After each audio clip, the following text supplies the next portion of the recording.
ودلوقتي جينا لكم فيديو عن طريقة البصل وأهمية في مشكلة لازم تعملها من البصل علشان البصل يطلع بشكل صحيح وما يبقاش فيه أي ضرر عن البصل بشكل صحيح.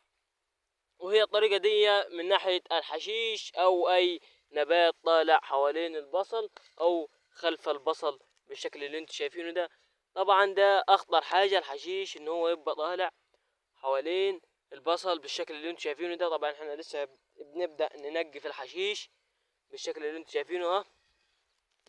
لازم اهم عنصر اول حاجة تعملها انك تستهم بالحشيش، يا اما تجيب له دواء لو ما فيش كتير تبدأ انت تنقيه بايدك علشان البصلة تعرف تاخد راحتها وتدي معاك حجم بصل كويس.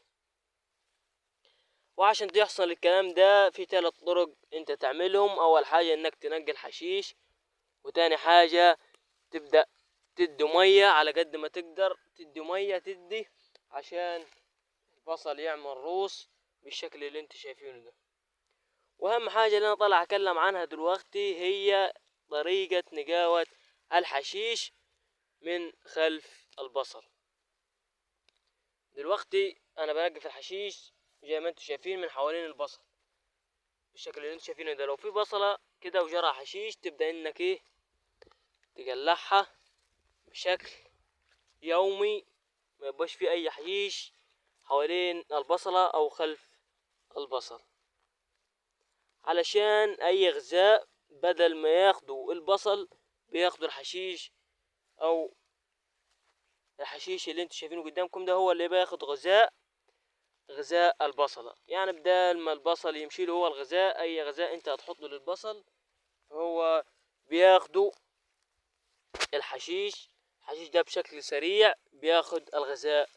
ولو سبت انت حشيش وما استهمتش بيه مش هتاخد احجام بصل نهائي بالشكل اللي انت شايفه ده. اهم حاجة انك تحوش الحشيش بشكل يومي ومن اي ارض ومن اي زرع انت زارعه. طبعا لو في كتير بتبدأ انت تجيب له دواء وترشه، بس اهم حاجة يكون الدواء ما يضرش النبات اللي انت زرعها بصل او اي زراعة او اي نبات انت زارعه. تبدأ انك تجيب دواء نظيف عشان ما يضرش النباتة اللي انت زرعها. هنا في دواء للبصل، دواء حشيش لو انت عندك حشيش في فيديو تاني، ودواء صحيح انا بستعمله على طول كل شهر برش منه البصل اللي انتوا شايفينه ده. زي ما انتوا شايفين دلوقتي فيه شوية بصل شوية حشيش خفاف انا مش برش منه، بنقيهم بيدي افضل لي عشان يعني كده ما يضرش ايه البصل بالشكل اللي انتوا شايفينه ده. كل يوم يوميا انقي ضلع حشيش انقيه بالشكل اللي انتوا شايفينه ده علشان البصل ما يتضرش بالشكل اللي انتوا شايفينه ده. طبعا دي سرابة انا نظفتها، شايفين البصل فيها بان ازاي. دي السرابة دي لسه ما نظفتهاش، شايفين الحشيش فيها عامل ازاي.